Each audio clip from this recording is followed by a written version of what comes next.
하나님 말씀 열왕기하 15장 1절에서 7절까지 있는 말씀 함께 잡겠습니다. 열왕기하 15장 1절에서 7절입니다. 이스라엘 왕 여로보암 제27년에 유다 왕 아마샤의 아들 아사랴가 왕이 되니 그가 왕이 될 때에 나이가 16세라 예루살렘에서 52년간 다스리니라. 그의 어머니의 이름은 여볼기야 예루살렘 사람이더라. 아사랴가 그의 아버지 아마샤의 모든 행위대로 여호와 보시기에 정직히 행하였으나 오직 산당은 제가지 아니하였으므로 백성이 여전히 그 산당에서 제사를 드리며 그냥 하였고 여호와께서 왕을 치셨으므로 그가 죽는 날까지 나병 환자가 되어 별궁에 거하고 왕자 요담이 왕궁을 다스리며 그 땅의 백성을 치리하였더라. 아사랴의 남은 사적과 그가 모든 일은 유다 왕 역대지략에 기록되지 아니하였느냐. 7절 다 같이 읽습니다. 아사랴가 그의 조상들과 함께 자매 다윗성에 그의 조상들과 함께 장사되고 그의 아들 요담이 대신하여 왕이 되리라. 아멘. 미국의 부흥사였던 D.L. 무디가 이런 꿈 이야기를 한 적이 있습니다. 한 번은 꿈을 꾸었는데 금은 보자기를 뒤집어선 괴한이 나타나서 무디가 하는 일을 사사건건 방해를 했습니다. 기도를 하려고 하면 입을 벌리지 못하게 하고 말씀을 보려고 하면 눈을 막아서 보지 못하게 하고 누군가를 도와주려고 하면 손을 묶어서 그 일을 못하게 했습니다. 한 번은 자기 부인에게 사랑을 고백하려고 하는데 그 괴한이 그 말을 가로채서 사랑 대신 저주를 퍼붓게 했습니다. 너무나 화가 난 무디가 넌 도대체 누구냐라고 외치며 금은 보자기를 벗겨 보았더니 놀랍게도 바로 자기 자신이었다고 합니다.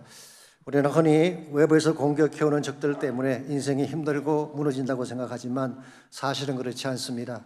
내 안에 있는 나 자신이 가장 무서운 대적일 때가 많습니다.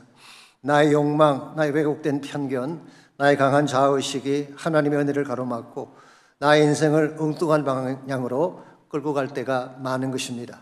이런 의미에서 우리 인생을 위기로 이끄는 가장 무서운 복병은 환경도 아니고 외부의 공격이 아니라 바로 자기 자신입니다. 실제로 성경을 보시면 그렇게 위대했던 하나님의 사람들이 일순간 무너진 예들이 많이 나오는데 대부분의 케이스는 외부의 공격 때문이 아니었습니다. 예컨대 노아의 케이스를 보십시오. 그는 온 땅이 하나님을 거역하며 죄악에 빠졌을 때 말씀에 순종해서 120년 동안 방주를 만들고 큰 구원의 발판을 만들었던 인물 아닙니까? 그런데 그가 자식들에게 큰 수치를 당하게 됩니다. 무엇 때문이었을까요? 술 때문이었습니다. 그가 포도주에 취해 잠을 자다가 하체를 드러내는 수치를 보이게 된 것입니다. 모세의 케이스는 어떤가요? 그는 이스라엘의 영웅이었습니다. 광야 40년 동안 이스라엘을 지도했던 가장 위대한 리더였습니다. 그랬던 그가 약속의 땅을 눈앞에 두고도 들어가지 못했습니다. 왜 그랬을까요? 아말렉이나 에돔 족속 때문이 아니었습니다.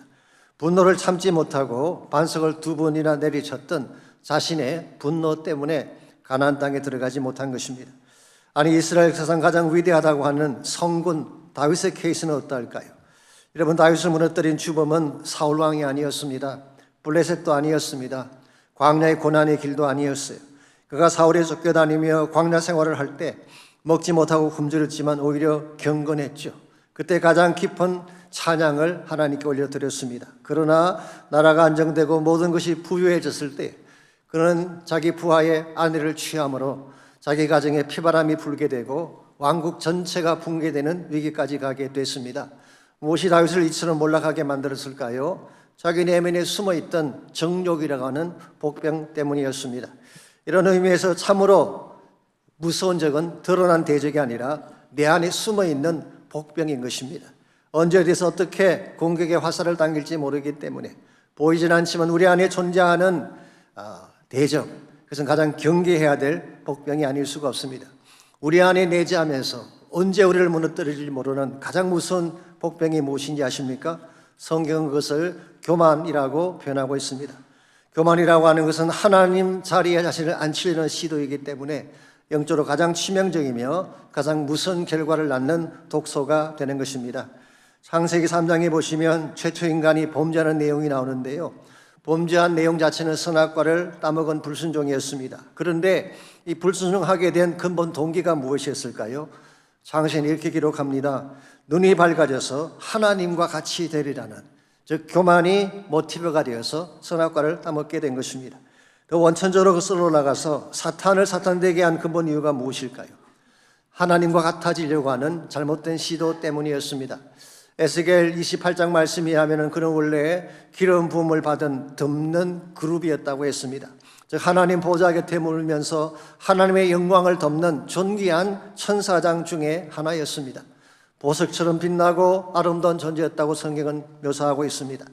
이사야 14장에서는 아침의 아들 계명성이라고 했죠. 계명성이라고 하는 것은 모닝스타라는 뜻입니다. 새벽을 깨우는 별을 의미하는 것이죠. 라틴 말로는 이것을 루시퍼라고 표현하기도 합니다.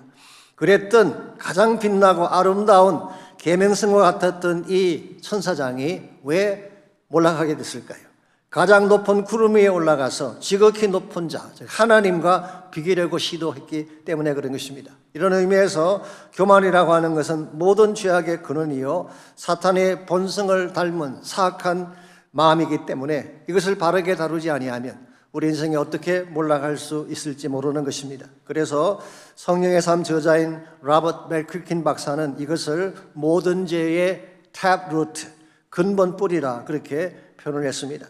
우리 안에 깊이 뿌리를 내리고 있어서 그 무엇으로 잘 제거되지 않는 탭 루트, 이것이 교만이라는 것입니다. 우리 안에도 이와 같은 교만의 문제가 분명히 있습니다. 우리는 인식하지 못하지만 언제 우리 삶 속에 나타나서 우리를 붕괴할지 모르는 이 교만이라는 문제, 어떻게 하면 이 문제를 바르게 다룸으로써 우리가 무너지는 삶이 아니라 하나님께서 기뻐하시는 바른 삶으로 나아갈 수 있을지, 오늘 같이 공부한 이 본문에 나오는 이 말씀을 통해서 이것을 함께 정리해 보려고 합니다. 오늘 읽은 본문에 보시게 되면 정말 잘 나가던 인생이 교만이라는 복병 때문에 순식간에 몰락하게 된 한 유명한 왕에 대한 스토리가 오늘 본문에 기록된 내용입니다. 먼저 1절과 2절을 보시면은 이스라엘 왕 여로보암 제27년에 유다 왕 아마샤의 아들 아사랴가 왕이 되니 그가 왕이 될 때에 나이가 16세라 예루살렘에서 52년간 다스리니라. 그의 어머니의 이름은 요골리아라 예루살렘 사람이더라. 여기 보시면은 유다 왕 아사랴가 나오죠. 사실 이 이름은 우리에게 조금 생소한 이름입니다. 그래서 조금 더 잘 알려진 이름을 소개하자면은 우시아라는 이름이에요. 성경에 아마샤라는 이름이 9번 등장하는데 우시아라는 이름은 22번이나 등장하고 있습니다. 아마도 짐작컨대 아사랴가 원래 본명이고 우시아가 공식적인 왕 이름이 아닌가 짐작이 됩니다. 마치 우리나라의 세종의 본명이 이도인 것처럼, 정조의 본명이 이산인 것처럼 아마도 아사랴의 본명이 즉 우시아 왕의 본명이 아사랴였던 것 같습니다. Anyway, 우시아는 16세의 왕에 올라서 52년간 유다를 통치한 가장 오랫동안 왕위에 있었던 위대한 왕이었습니다. 그 기간 동안에 그는 엄청난 업적을 남겼어요. 지난번에 소개해드렸던 북왕국의 여로보암 2세와 상백을 이룰 정도로 나라를 부강하게 만들었습니다. 같은 내용을 기술하고 있는 역대하 26장에 보시게 되면 우시아는 부국강병책으로 블레셋을 포함한 주변 국가를 속국으로 삼고 조공을 받았습니다. 그리고 그 명성이 애굽 변방까지 미쳤다고 성경은 기록하고 있습니다. 두 번째로 예루살렘 성을 견고하게 만들었고 척박한 광야에 수로 시설을 만들어서 농사와 육축을 번성케 했습니다. 세 번째로 군사력도 막강하게 증강을 해서 족장을 2,600명이나 세우게 되고 그 휘하에 30만 7,500명의 군대를 두었다고 했어요. 심지어 최신 무기까지 갖추었다고 성경은 소개합니다. 그 결과 정치적으로 경제적으로 이번 군사적으로도 유다를 최강의 국가로 번영하게 만든 사람이 우시아였습니다. 근데 여기서 한 가지 우리가 물어야 될 질문이 있죠.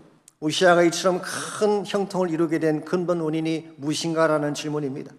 단순히 그가 가진 능력이나 탁월한 전략이나 재능 때문이었을까요? 오늘 이 같은 요소도 완전히 배제할 수는 없습니다만은 과연 그런 것만으로 이런 형통을 이룰 수가 있을까요? 그렇지 않을 확률이 더 많죠. 실제로 역대하 26장 5절을 보게 되면 그 형통의 비결을 이렇게 소개합니다. 하나님의 묵시를 밝게 하는 스가랴가 사는 날에 하나님을 찾았고 그가 여호와를 찾을 동안에는 하나님이 형통하게 하셨더라. When he sought the Lord, 그가 여호와를 찾았을 때 God gave him success. 하나님이 그에게 성공을 주셨다는 거예요. 그러므로 이 우시아 왕의 성공은 본인이 이룩한 성공이 아닙니다. 하나님이 주신 성공이었어요. 그럼에도 불구하고 16절을 보시면 이렇게 기록을 합니다. 그가 강성하여짐에 그의 마음이 교만하여 악을 행하여 그의 하나님 여호와께 범죄하되 그 여호와의 성전에 들어가서 향단에 분향하려 한지라.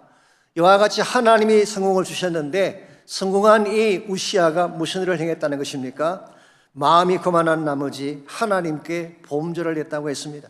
그 범죄 내용은 뭐냐? 성전에 들어가서 제사장만이 할 수 있는 분향단에 향을 피우러 간 것입니다.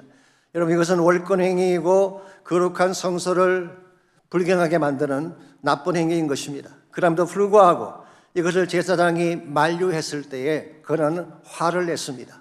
흥미로운 사실은 그가 말려는 제사장에게 분노를 발하는 순간 그의 이마에 나병이 생겼다고 성경은 기록합니다. 그 결과 그는 성전에서 쫓겨났고 왕궁에서도 쫓겨나게 됩니다.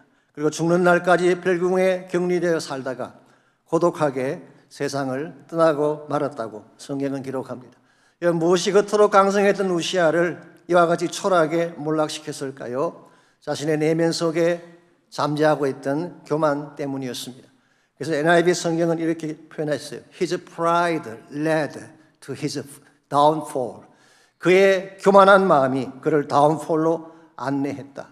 쉽게 표현한 이런 공식입니다. Seeking God, 하나님을 찾으면 success.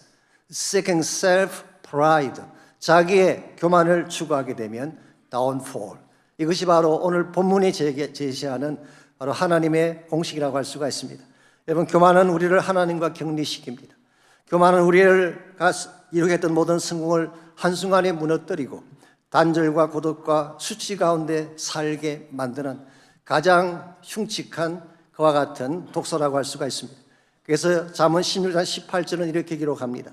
교만은 패망의 선봉이요 거만한 마음은 넘어짐의 앞잡이니라.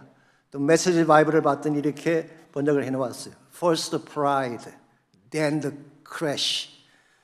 먼저 pride, 교만이 앞장서 가게 되면 반드시 그 뒤따라오는 것이 뭐냐? crash, 깨어짐이 따라온다는 것입니다. The bigger the ego, the hard the fall. 나의 에고가 커지면 커질수록 떨어지는 아픔도 더 커진다. 그렇게 번역을 해놓았어. 이런 의미에서 우리 모두가 경계해야 될 가장 무서운 복병이 바로 교만이라고 하는 복병입니다. 우리는 의식하지 못하지만 우리도 모르는 사이에 고개를 내밀고 나오는 교만. 어떻게 하면 이 교만을 바르게 처리하고 다룰 수가 있을까요? 오늘 본문에 소개된 우시아의 계시를 통해서 우리가 교만에 빠지지 않고 오히려 하나님이 기뻐하실 바른 삶을 살리면 무엇이 필요할지 교만을 이겨낼 수 있는 세 가지 비결을 함께 정리해 보려고 합니다. 먼저 첫 번째로 우리가 교만에 넘어지지 않고 바른 삶을 살리면 말씀의 길을 선택해야 하는 것입니다. 말씀의 길을 택할 때 우리는 교만의 길을 떠날 수가 있습니다. 역대하 26장 5절을 다시 보시기 바랍니다. 우시아가 교만하지 않았을 때 택했던 삶의 길이 거기 나와 있어요. 하나님의 묵시를 밝히 하는 스가랴가 사는 날에 하나님을 찾았다고 했습니다. 여기에 나오는 스가랴가 누구인지는 정확하지 않습니다. 여러분이 지난주까지 공부하셨던 그 스가랴는 아닙니다. 오늘은 우시아 시대 스가랴이기 때문에 이 스가랴가 누군지는 정확히 알 수 없지만 한 가지 확실한 것은 이것입니다. 그는 우시아 곁에 머물면서 왕을 보좌하고 영적 어드바이스를 했던 영적인 사람인 것은 분명합니다. 그런데 이 스가랴가 하나님의 묵시를 밝히 알고 있었다고 했어요. 묵시라고 하는 것은 하나님의 계시를 말하는 것이죠. 구약에서는 환상을 통해 계시를 보여주시기도 하고 직접 말씀하시기도 하셨어요. 이걸 theophanie라고 하는데요. 직접 하나님 말씀하시기도 하셨는데 오늘날은 기록된 말씀을 통해 계시를 보여주시는 것입니다.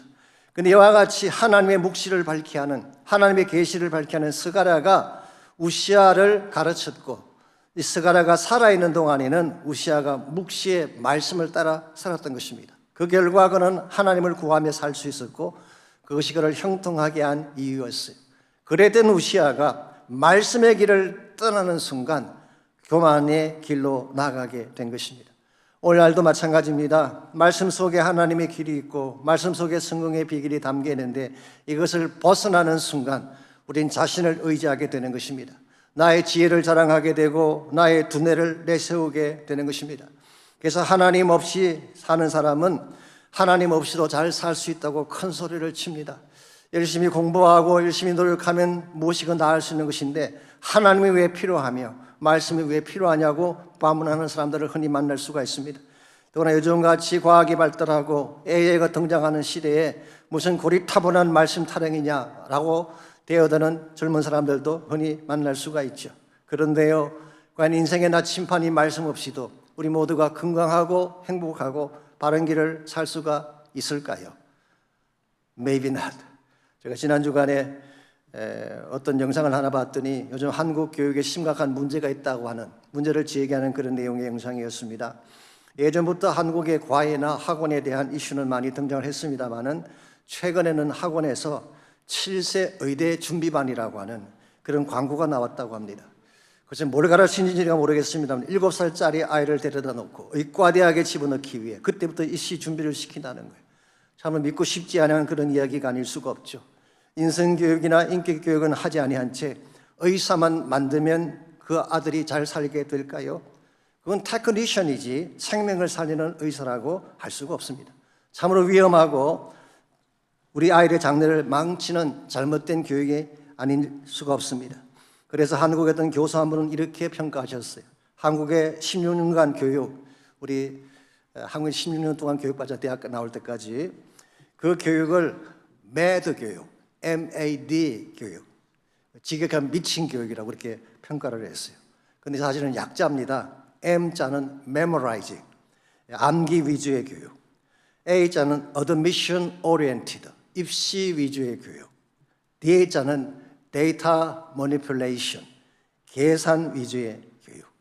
이것만 잘하면 좋은 대학 들어갈 수 있어요. 좋은 대학 들어가면 좋은 직장 구하고 잘 산다는 그런 공식이죠. 그랬는데 최근에 와서 한 가지 문제가 생겼습니다. AI가 등장한 것입니다. 이 세 가지를 가장 잘할 수 있는 자가 누군지 아세요? AI입니다.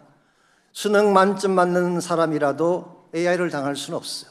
기계를 이길 수 없는 시대가 왔어요. 이와 같이 AI가 등장하고 모든 것이 기계화되는 이 시대에 사람됨을 가르쳐야지 참된 사람됨은 가르치지 아니하고 이와 같은 기술만 가르치고 테크니션을 되게 한다면 어떻게 우리 아이들의 장래가 바로 될 수 있겠어요? 저는 분명히 합니다. 우리 다음 세대를 바로 키우려면 하나님 말씀으로 양육을 해야 돼요. 바른 사람, 하나님의 인격 가진 사람으로 만들어야지 우리 다음 세대가 살 수 있는 것이지 그냥 기술이 뛰어난 사람, 재능이 뛰어난 사람, 잘 먹고 잘 사는 사람만 생산하게 된다면 우리 아이들의 미래는 없게 되는 것입니다. 그래서 디모데후서 3장 17절을 보게 되면 성경 말씀의 기능을 소개한 후에 이렇게 표현했어요. 이는 하나님의 사람으로 온전하게 하며 모든 선한 일을 행하기에 온전하게 하려 합니다. 하나님 말씀이 우리를 하나님의 사람으로 온전하게 만든다는 거예요. 하나님 말씀이 우리를 온전한 선한 하나님 기뻐하시는 삶을 살게 만든다는 것입니다. 그렇기 때문에 이스라엘 사람들은 아이가 태어나면 제일 첫 번째 했던 교육이 신명기 6장 4절과 5절에 있는 쉐마 교육입니다. 여러분 너무나 잘 아시죠? 이스라엘아 들어라, 우리 하나님 여호와는 오직 유일한 여호와시니 너는 마음을 다하고 뜻을 다하고 힘을 다하여 내 하나님 여호와를 사랑하라. 우리말 번역은 이스라엘이 맨 첫 번째 나오지만 히브리 원문에는 Hear, O Israel, Hear, 들으라는 단어가 제일 먼저 나옵니다. 이 단어가 히브리 말로 쉐마이죠. 쉐마. 그래서 그들은 어릴 때부터 아직 자녀의 마음속에 어떤 것도 형성되기 전에 하나님 심어주는 교육을 시키는 것입니다. 이와 같은 교육을 했기 때문에 아이들의 가슴 속에 하나님이 깊이 심겨졌기 때문에 비록 그들이 2000년 동안 나라 없이 살았지만 그들은 결코 헤어지지 아니하고 하나님 백성답게 살 수가 있었던 것이죠. 그래서 이스라엘의 건국의 아버지이면서 초대 총리를 역임했던 데이비드 벤 구리온이라는 사람은 다음과 같은 말을 한 적이 있습니다. 하나님은 우리에게 금은 황금이라는 석유를 한 방울도 주시지 않으셨다. 사실 그렇잖아요. 중동 지역 대다수 나라는 산유국인데 이스라엘에서는 석유가 한 방울도 나지 않습니다. 그 대신 우리에게 토라라고 하는 율법의 말씀을 주셨는데 이 말씀이 우리를 살리는 길이요 진리다, 이런 말을 했어요. 참으로 귀한 인사이트가 아닐 수가 없습니다. 석유라고 하는 세상적인 부가 우리를 살리는 것이 아니에요. 하나님 말씀이 우리를 살게 하는 것입니다. 실제로 석유 때문에 부자가 되었던 중동의 국가들을 보세요. 잘 살고 있나요? 전혀 아니죠.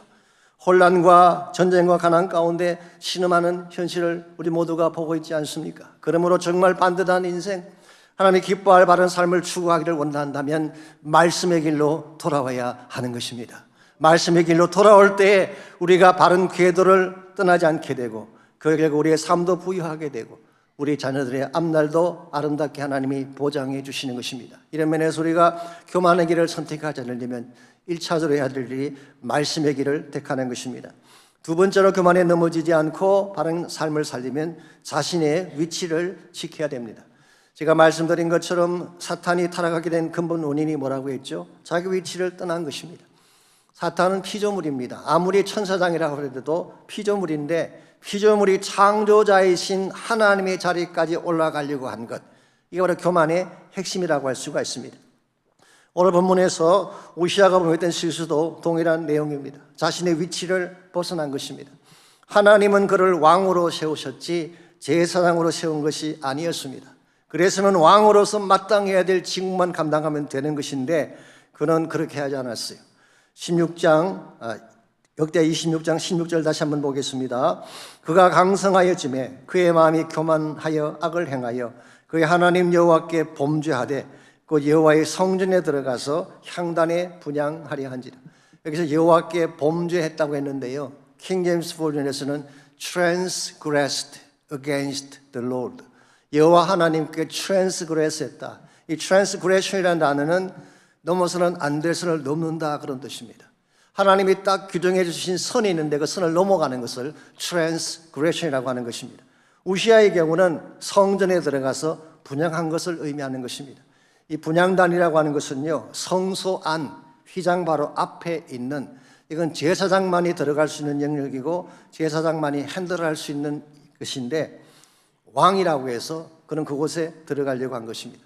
아무리 왕이라고 하더라도 하나님이 규정하신 성소에 함부로 들어가는 것은 하나님의 규례를 깨는 것이 되는 것입니다. 그렇기 때문에 17절 18절을 계속 보시면 제사장 아사랴가 제사장 80명을 이끌고 들어가서 우시아가 하는 이 행동을 만류를 했습니다.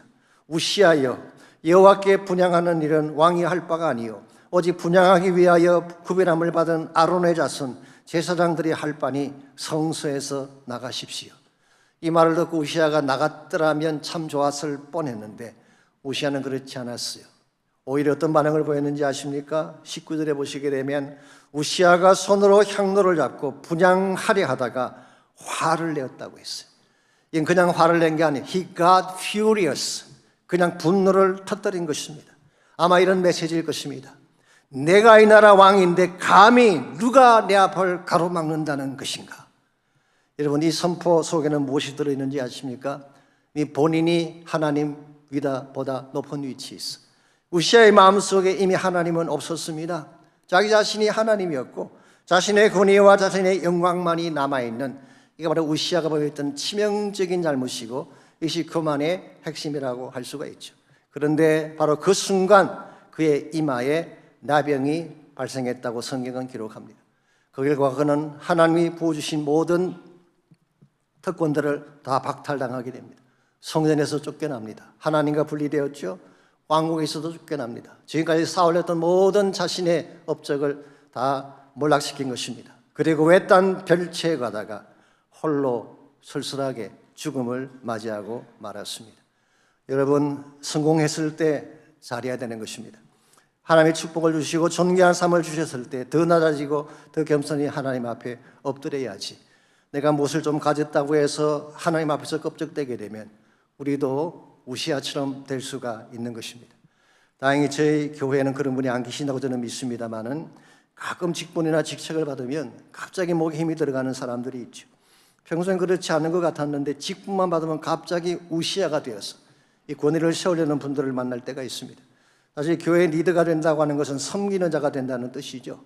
자신의 물질, 시간, 재능을 다 써가면서 교회와 성도를 섬기는 자가 되는 것을 말합니다. 왜 우리에게 이렇게 섬겨야 될까요? 우리가 받은 은혜 때문에. 교회의 직분자라고 하는 것은 은혜 때문에 부름받고 사역하는 사람들이지 무엇인가 다른 것을 바람이 일한다면 그것은 벌써 자기 위치를 벗어난 것입니다. 오래전에 한국 교회를 섬기시는 장로님들이나 리더를 한번 생각해 보십시오. 저 어릴 때 본 것이긴 하지만 정말 자신들의 것을 다 들어가면서 자기의 삶을 희생해 가면서 교회를 섬기고 성도들을 섬기셨잖아요. 오늘 한국교회가 이만큼 성장하게 된 이면에는 그분들의 희생과 헌신이 있습니다. 그런데 만일 나의 위치를 벗어나서 내가 무엇이 된 것처럼 혜택이나 요구하고 내가 받을 대접만 요구하게 된다면 우리는 대단히 위험한 곳으로 가는 것입니다. 이런 의미에서 나에게 주어진 위치가 무엇이건 나에게 주어진 사역이 무엇이건 내가 있는 곳에서 최선을 다해 섬길 때 그것이 하나님께 영광이 되는 것입니다. 그래서 톨스토이가 했던 유명한 말이 있죠. 모든 것은 제자리 있을 때 가장 아름답다. 나무 하나, 돌멩이 하나, 풀 한 폭이라도 제자리에 있으면 아름다운 작품이 되는 것입니다. 그런데 만일 산 위에 있어야 될 돌이 길 위에 있으면 그 침돌이 되는 거예요. 들판에 있어야 될 풀이 농작물 사이에 있게 되면 잡초가 되는 것입니다. 물이 계곡을 따라 흘러가면 시냇물이 되지만 뚝을 넘어서는 순간 홍수가 되는 거예요. 그러므로 나에게 하나님 주신 위치가 있는데 그 위치 안에서 내가 할 수 있는 최선의 삶을 살고 겸손하게 낮아지고 섬길 때 우리의 삶이 빛난 삶이 되고 우리 삶 속에서 깊은 맛이 나게 되는 것입니다. 제가 언젠가 가정을 평화롭게 만드는 비결이라는 책에서 배추의 원리라고 하는 글을 읽은 적이 있습니다. 그 글에 의하면은 배추가 깊은 맛이 나는 김치가 되기까지 몇 번은 죽어야 된다요. 첫째로 칼로 배추의 배를 짤 때 한 번 죽는데요. 둘째로 소금으로 절일 때 또 한 번 죽는데 그때 뻣뻣하던 모든 자존심과 자아가 다 죽는다고 합니다. 셋째로 양념을 하면서 발로 짓밟을 때 또 한 번 죽는 것입니다. 그리고 마지막으로 사람들이 다니지 않는 구덩이 속에서 혼자 몇 달을 푹 썩을 때 그때 비로소 깊은 맛이 난다, 그런 글이었어요. 여러분, 낮아진다는 거, 나를 죽인다는 거 사실 쉽지는 않죠. 그래서 우리는 지금도 뻣뻣하게 나를 내세울 때가 있습니다만은 나를 내려놓고 내가 죽는 순간 진짜 인생의 깊은 맛이 난다는 거예요. 그때 정말 세상이 흉내낼 수 없는 감동적인 삶의 열매가 우리를 통해 주어지게 되는 거예요. 여기 가장 잘 보여주신 대표적인 이그젬플이 예수님의 모습 아니겠습니까? 빌립보서 2장 말씀에 하면은 그런 본질상 하나님이셨어요. 우리 신학교에서 공부하던 내용을 가지고 설명하자면 He was co-equal with the God Father. 하나님 아버지와 동질적인 co-equal 하신 분이었어요. He was homoousios, 이 라틴 말인데요. homoousios with the Father. 하나님과 이 본질이 같다 그런 거예요. 본질이. 그러므로 사실 하나님 자리까지 올라갈 수 있다는 유일한 분이 계신다면 예수님밖에 없는데, 그런데 예수님은 하나님과 동등됨을 취할 것으로 자신을 여기지 아니하고 오히려 자기를 비어 종의 형체를 가지사 자신을 낮추시며 죽기까지 복종하셨어요. 그랬더니 하나님이 그를 지극히 높여 모든 이름 위에 뛰어난 이름을 주셔서 모든 이름으로 예수 그리스도를 주라 시인하여 하나님 아버지께 영광을 돌리게 하셨다고 성경이 기록합니다. 여러분, 이것이 진짜입니다. 내가 나를 높이는 것이 높아지는 것이 아니라 하나님이 높여주셔야지 진짜인 것입니다. 그러므로 여러분들 세상의 어떤 영광 바라보며 스스로 높아지려고 하지 마십시오. 나를 낮추고 나를 죽일 때 진짜 그리스도를 닮은 향기로운 삶의 향기가 나타나게 되고 그때 세상을 변화시킬 수 있는 역할을 감당할 수 있는 것입니다. 이런 의미에서 정말 우리가 교만을 버리고 하나님 기뻐하는 바라는 삶을 살리면 1차적으로는 말씀의 길을 선택해야 됩니다. 세상의 길 택하지 말고 말씀의 길을 선택하면 하나님이 여러분의 삶을 보장해 주세요. 두 번째로 자신을 비우고 자신의 위치를 지키는 것입니다. 내가 어떤 위치에 있든지 어떤 역할을 맡았든지 내가 있는 곳에서 최선을 다해 복음의 꽃을 피우는 인생이 될 때 하나님께 영광이 되는 것입니다. 마지막 세 번째로 교만에 넘어지지 않고 바른 삶을 살아가려면 하나님만을 구해야 됩니다. 우리가 세상을 구하고 자신의 만족을 구하게 되면 자신의 영광을 추구하게 되어 있습니다. 그런데 하나님 한 분만을 사모하며 그분의 임재와 영광을 구하게 되면 하나님 외에 다른 것은 자랑할 것이 없는 하나님 중심의 삶으로 돌아가게 되는 것입니다. 오늘 본문 5절을 다시 한번 보겠습니다. 우시아가 형통했던 순간이 언제였는지가 역대하 26장 5절에 이렇게 나와 있습니다. 그가 여호와를 찾을 동안에는 하나님이 형통하게 하셨더라. 본문을 자세히 보시기 바랍니다. 우시아가 형통을 찾은 게 아니에요. 여호와를 찾은 거예요.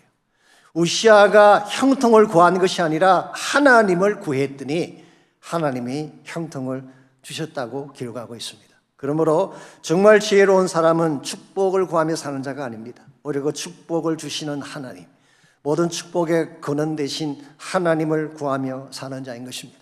사실 하나님을 만나면 여러분이 갈망하는 모든 것이 그 안에 다 들어있잖아요. 생명이 그분 안에 있습니다. 참된 기쁨이 그분 안에 있습니다. 소망과 평안과 진정한 행복이 하나님 안에 있습니다. 하나님 안에 우리가 필요로 하는 모든 능력과 모든 자원들이 다 들어있습니다. 우리의 건강 누가 보장해 줄까요? 하나님이 보장하는 것입니다. 물질의 회복 누가 줄 수 있을까요? 하나님만이 주실 수가 있어요. 우리 자녀와 가정의 미래 누가 책임질까요? 하나님 한 분밖에 없습니다. 그러므로 우리가 하나님만을 구하며 살게 되면 무슨 문제가 찾아와도 흔들리지 아니하고 하나님 영광 위에 살아갈 수가 있는 것입니다. 그래서 시편 121편의 저자는 다음과 같이 노래하고 있습니다. 내가 산을 향하여 눈을 들리라. 나의 도움이 어디 있을꼬? 나의 도움은 천지를 지으신 여호와에게서로다. 예나 지금이나 산이라고 하는 것은 우리가 의지할 대상을 상징하는 것이죠. 그런데 이 산마저도 떠날 때가 있고 언덕도 움직일 때가 있다고 성경 기록합니다. 이사야 54장 10절에 보게 되면 산들은 떠나며 언덕은 옮겨질지라도 너희들을 향한 하나님의 사랑은 변치 아니하고 화평의 언약은 결단코 떠나지 아니하리라. 움직이지 않는 것은 하나님밖에 없어요. 세상의 산들 의지하지 마십시오. 세상의 막강한 제국들이나 세상의 막강한 권세자들이 우리 인생을 책임져 줄 줄 아십니까? 아닙니다. 그들도 떠날 때가 와요. 흔들릴 때가 오는 것입니다. 오직 한 분, 하나님만이 우리를 지키는 분인데 그분은 바로 천지를 지으신 여호와라고 말씀하고 있습니다. 4절에서 7절입니다. 이스라엘을 지키시는 이는 졸지도 아니하시고 주무시지도 아니하시리로다. 여호와는 너를 지키시는 이시라. 여호와께서 내 오른쪽에서 내 그늘이 되시나니 낮에 해가 너를 상치 못하며 밤에 달도 너를 해치지 아니하리로다. 여호와께서 너를 지켜 모든 환난을 면하게 하시며 또 내 영혼을 지키시리로다. 여러분, 이것이 하나님의 약속이면서 성경이 제시하는 바른 신앙관인 것입니다. 흔들리지 않는 분은 하나님 한 분밖에 없어요. 내가 어떤 상황에 처할지라도 한순간도 나를 떠나지 않고 지키시는 분은 한 분밖에 없어요. 우리는 가끔 피곤하면 잠에 골아 떨어지기도 하고 지쳐 쓰러질 때가 있죠. 그럴지라도 하나님은 졸지도 아니하시고 주무시지도 아니하시고 마치 아이가 병 가운데 있을 때에 밤새 아이 곁을 떠나지 않고 케어하는 어머니처럼 우리를 사랑하며 돌보시는 분이 바로 하나님이십니다. 그분이 천지를 창조하신 하나님, 그러면 그분에게는 불가능이 존재할 수 없습니다. 천지를 창조하신 그 하나님이 나의 우편 그늘이 되어서 나를 지켜주신다면, 모든 환난에서 나를 벗어나게 하신다면 어떤 문제, 어떤 대적이 우리를 무너뜨릴 수가 있겠어요. 그러므로 분명히 여러분 아십시오. 하나님 한 분이면 충분합니다.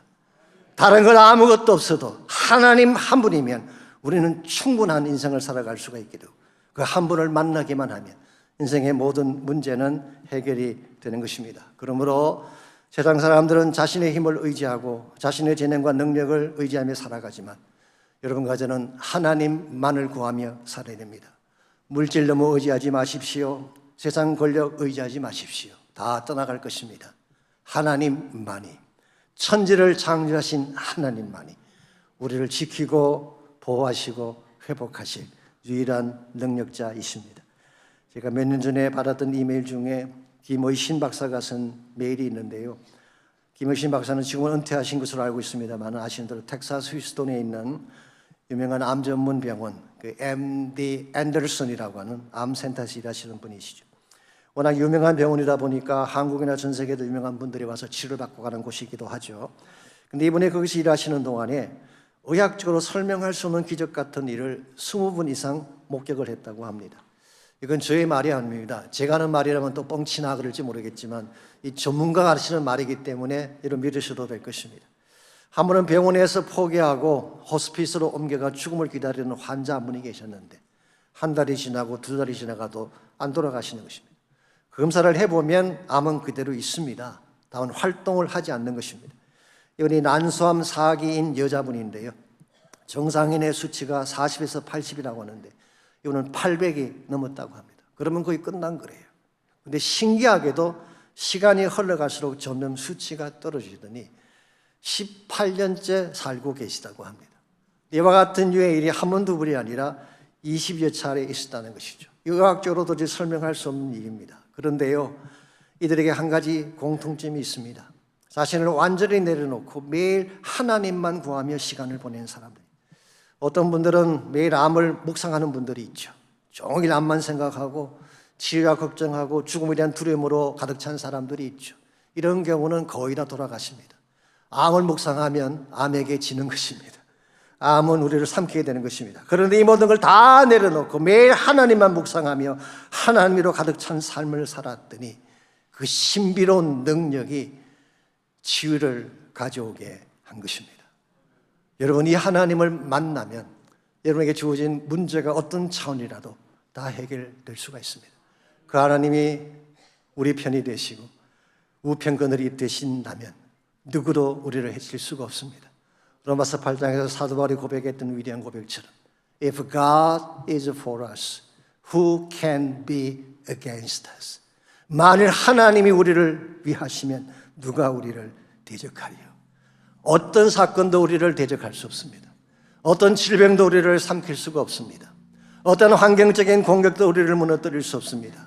하나님이 모든 환난을 면케하시고 영원한 생명을 주시는 분이기 때문에, 그러므로 사랑하는 성도 여러분, 아무리 상황이 어렵고 힘들더라도 포기하지 마십시오. 하나님께로 나가면 해답이 있습니다. 하나님을 진실로 찾고 찾으면 하나님이 약속하셨어요. 나를 찾으라, 그리하면 살리라. 하나님을 찾으면, 그분을 만나면 그분이 우리를 살게 하시고 다시 일어나게 하시는 거예요.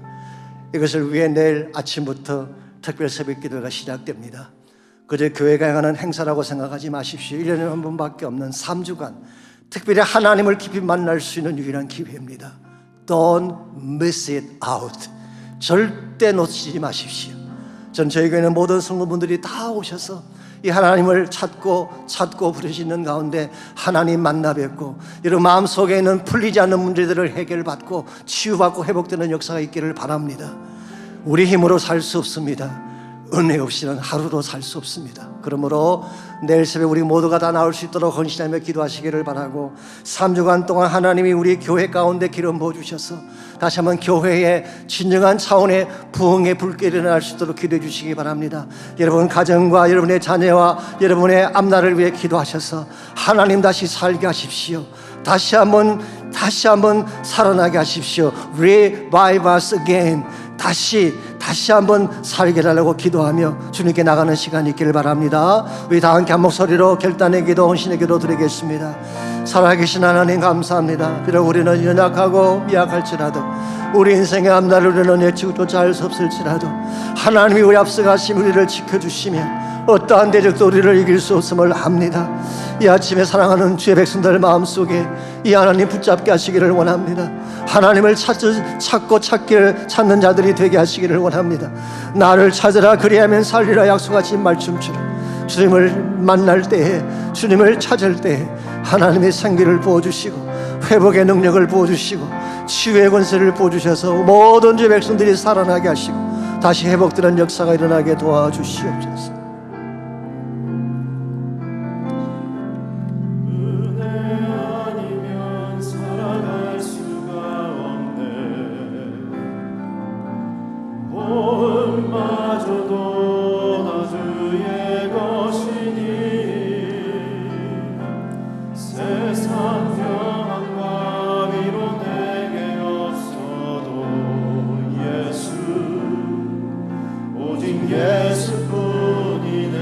다시 한번 고백합니다. 다 일어나셔서 함께 찬양합니다. 은혜 아니면 살아갈 수가 없네. 마저도 다 주의 것이니 세상 평안과 위로 내게 없어도 예수, 오직 예수뿐이네. 그 신뢰에 가볼 수 없고 작은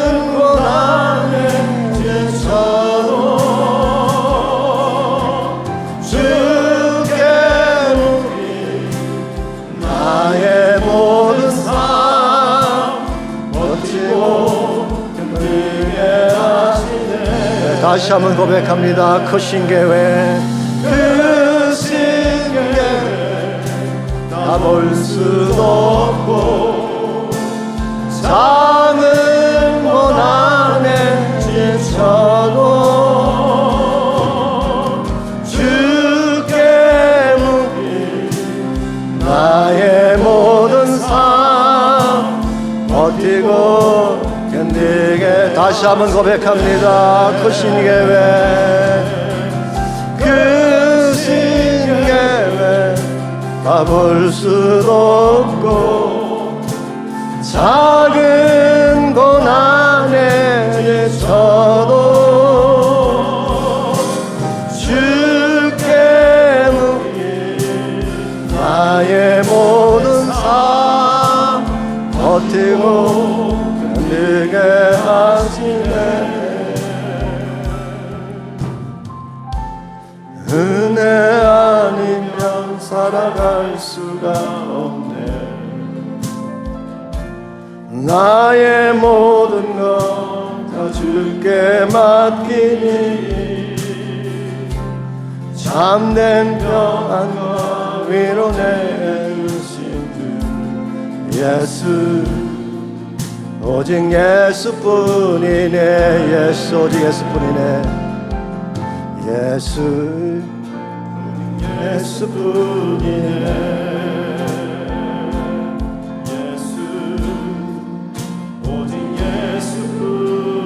예수뿐이네. 하나님 감사합니다. 이 한 분뿐인 예수님 만나게 하시고 그분에게 내 인생을 걸게 하시니 감사합니다. 이분만이 우리의 소망이요 우리의 생명이며 모든 환난을 면케하실 유일한 전능자인 것을 믿습니다. 이 주님과 함께 달려가서 하나님의 영광된 삶을 이루는 모든 백성들 되게 하시고 주님 다시 오시는 그날까지 이 아름다운 예수님을 전파하며 주의 복음을 땅끝까지 외치며 살아가는 우리 모두와 저희 교회 되게 하여 주시옵소서. 이제는 우리 구주 예수 그리스도의 은혜와 하나님 아버지의 무한하신 사랑과 성령님의 충만한 임재하심이 오늘 예배를 마치고 돌아가는 모든 사랑하는 주의 백성 한 분 한 분에게 그들의 가정과 삶의 터전과 자녀들과 자손들 위해 이제로부터 항상 함께 하시기를 우리 주님 예수님의 이름으로 간절히 축원하옵나이다.